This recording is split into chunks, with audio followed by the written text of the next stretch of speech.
Welcome everyone, this is Weird William, and today I wanted to do a video on a topic in Minecraft that is near and dear to my heart, and that is villagers and villager mechanics.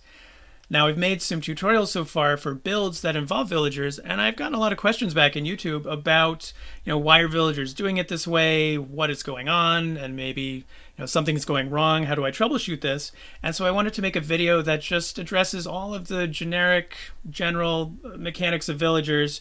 I'm not going to specifically cover how they work in a breeder or an iron farm, because I think that's pretty well covered in other tutorials, but I will mention it periodically as it's relevant throughout the video. I should also say that this is my best current understanding, so take it with a grain of salt. I'll keep in the video description an updated list of any changes or new mechanics that I learn after making this video. So either way, coming here and looking at the video and the description, it should be a pretty accurate representation of villager mechanics for you. So let's get started. First, let's talk about villagers and times of day. At time 0, which is sunrise, villagers will wake up and get out of bed. Then between time 0 and time 2000, villagers will gather and gossip with each other. They will gather at points of interest, which include bells, workstations, and beds. They seem to preferentially gather around bells, and any villager can gossip with another villager within 40 blocks of its location. So if you have some kind of build that requires villager gossip and the holding area for villagers is wider than 40 blocks, you'll probably want a bell in there to cause them to cluster up enough to all gossip with each other. There are a lot of different topics of conversation for villager gossip. The main ones I'll get into are if you have struck a villager. In that case, the villagers will increase the price of their trades, both with a villager you've struck or attacked directly, and any other villagers that receive that gossip, so don't hit villagers. They will also gossip if zombies or other monsters have attacked them during the sunrise and sunset hours. Another important topic of villager gossip is whether or not an iron golem is present to protect them from the perils of the world. And if not, then 5 villagers are required to summon an iron golem. They all have to have a gossip level about this that reaches a certain threshold, at which point one of them will summon the iron golem, and that golem will appear within a 16 by 16 by 6 box centered around that summoning villager. At that point, the gossip levels will be purged, and it will take up to several days for them to gossip about that again once the iron golem has been farmed, disappeared, harvested for iron, whatever you want to do.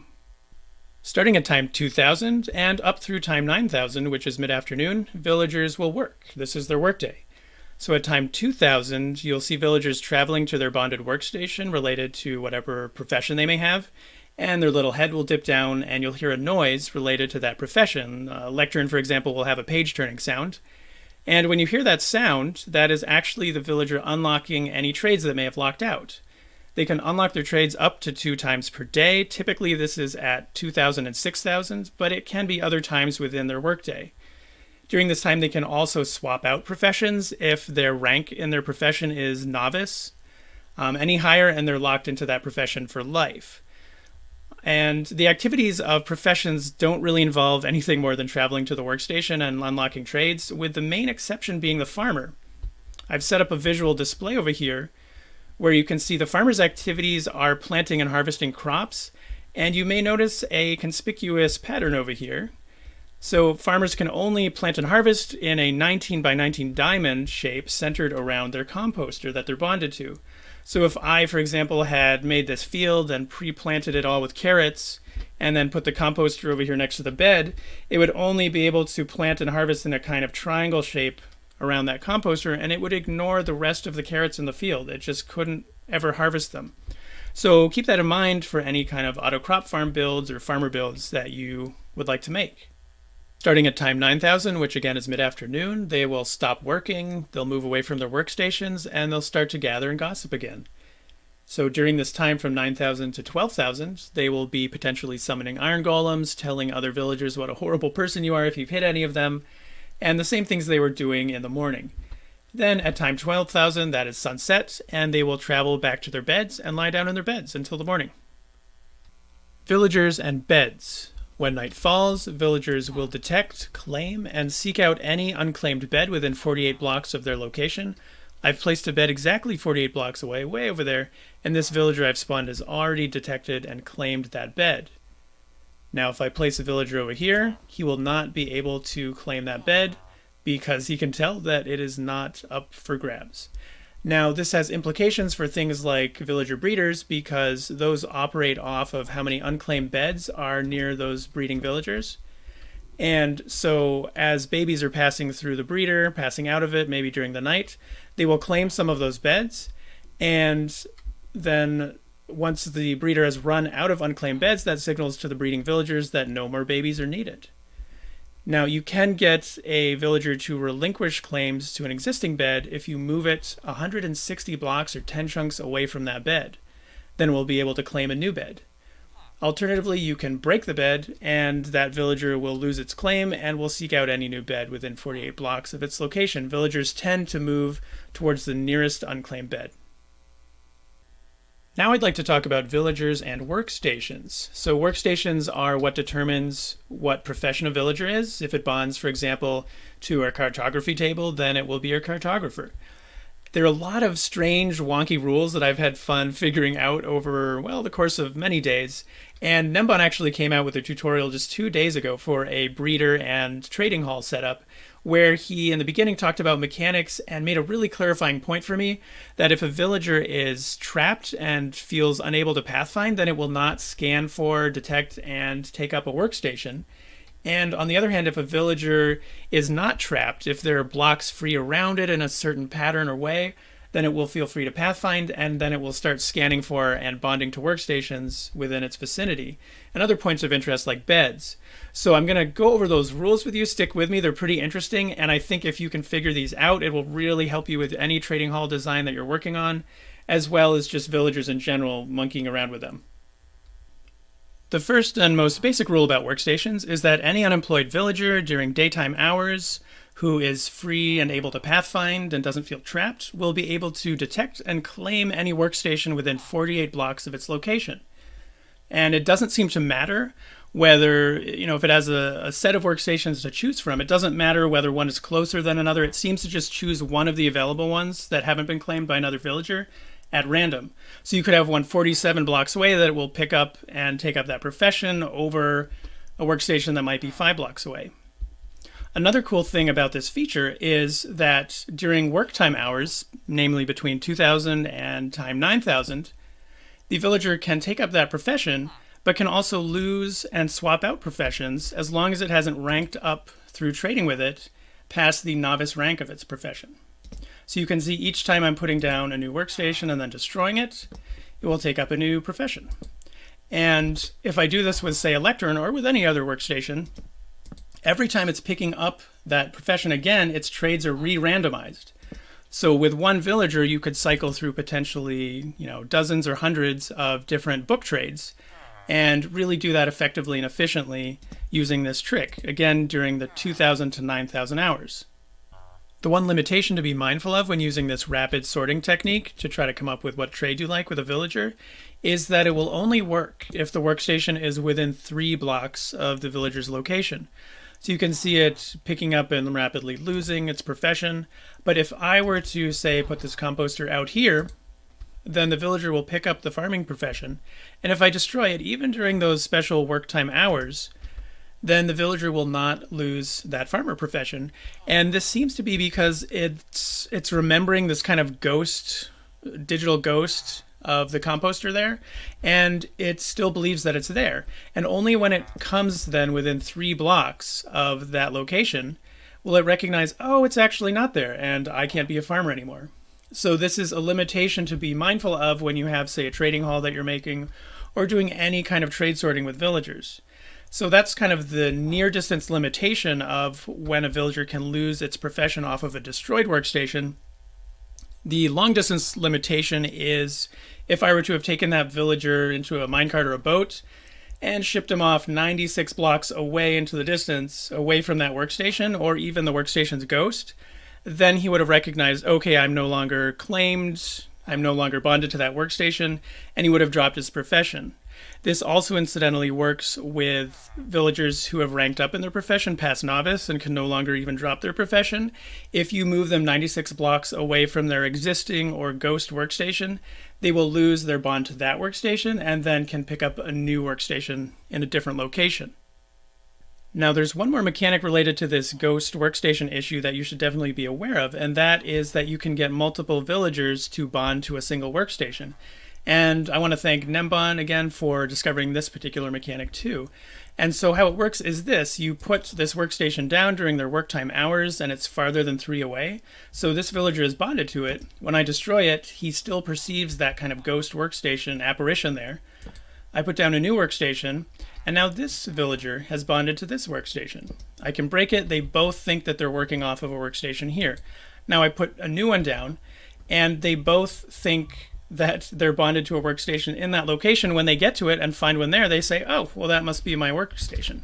So now if I set it to 2000 when villagers like to go and reset their trades, and we let them approach it, you heard that first kind of, yeah, so you hear 2 composter sounds because they're both bonded to the workstation that they find in this location that they believe their workstation was.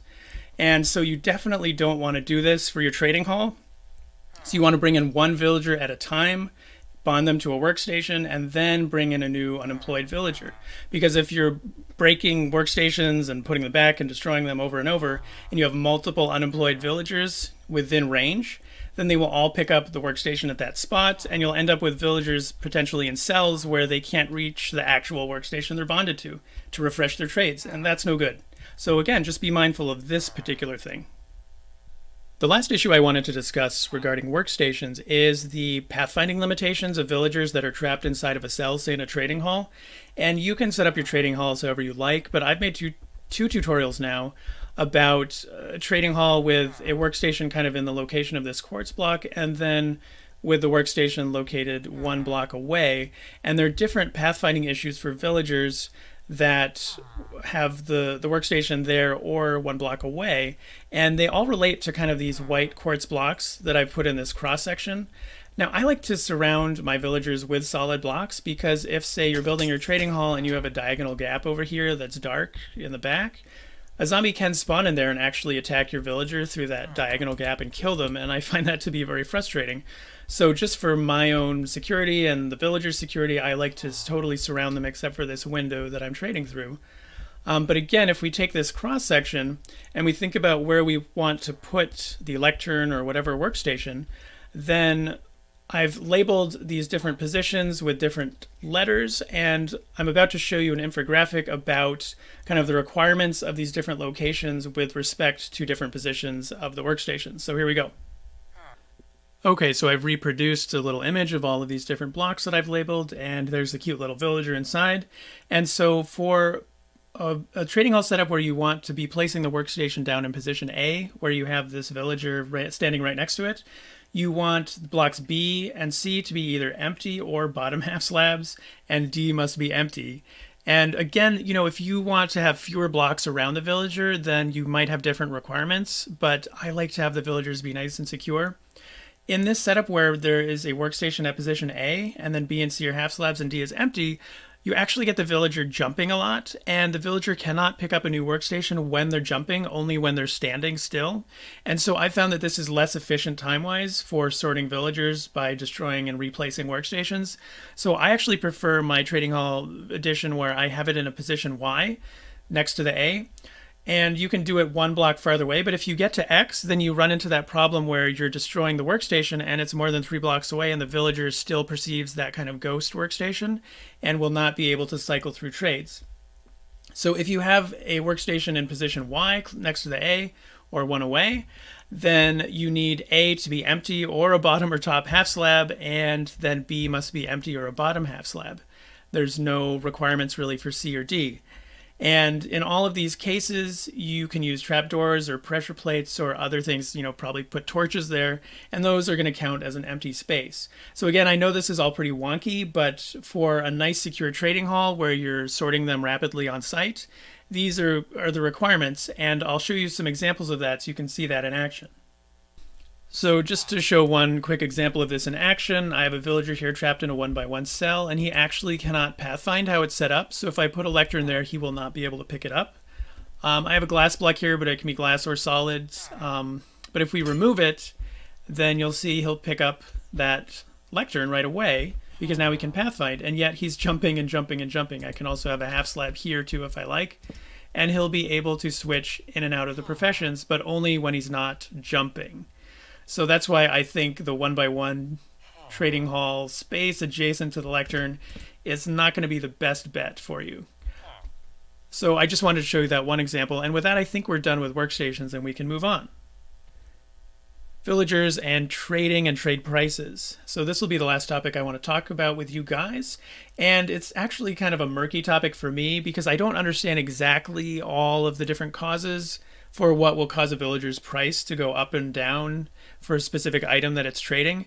It seems like sometimes you can trade with them and the price goes up, and sometimes you trade with them a lot and the price goes down slightly. And so, you know, there are certain things that definitely will make prices go up and down. If you're, say, the hero of the village, that'll make prices go way down and the villagers will give you free rare items. If you punch a villager, then the villager's prices will go way up and he will gossip with villagers around him. I actually got an interesting comment from someone on the YouTube comments for my trading hall design saying that he had a breeding couple that he'd punched by accident, then bred up a lot of babies, kept the babies in a cell nearby for several days in Minecraft, and then taken those babies and put them in a trading hall, and all of the babies were giving him higher than average marked up prices because they had been gossiping with the parents that he had punched by accident for all of those several days. So you don't want to punch villagers. And the way to really get a villager's price to drop, and I've made a tutorial about this that you can check out, is to take a villager, convert it to a zombie villager by letting a zombie pound on it, or find a zombie villager spawned in the wild and cure it. And when you cure the villager, for whatever reason, it seems to become extremely grateful to you and massively discounts the prices of its trades. And I think this lasts forever, but it may not. It may have the prices go back up after you traded with them quite a bit. But I've already had a villager or two like this, and I've traded with them at least a dozen times, and I haven't seen any price changes yet. But I've heard that maybe the prices will eventually go up, but by then you can have many suits of diamond armor or diamond tools or whatever you like. So again, that's just something to keep in mind. And I think with that, we're all set. Thank you so much for watching. I hope this helps people. And as always, feel free to leave comments, questions, or concerns in the comments for this video. Thanks so much.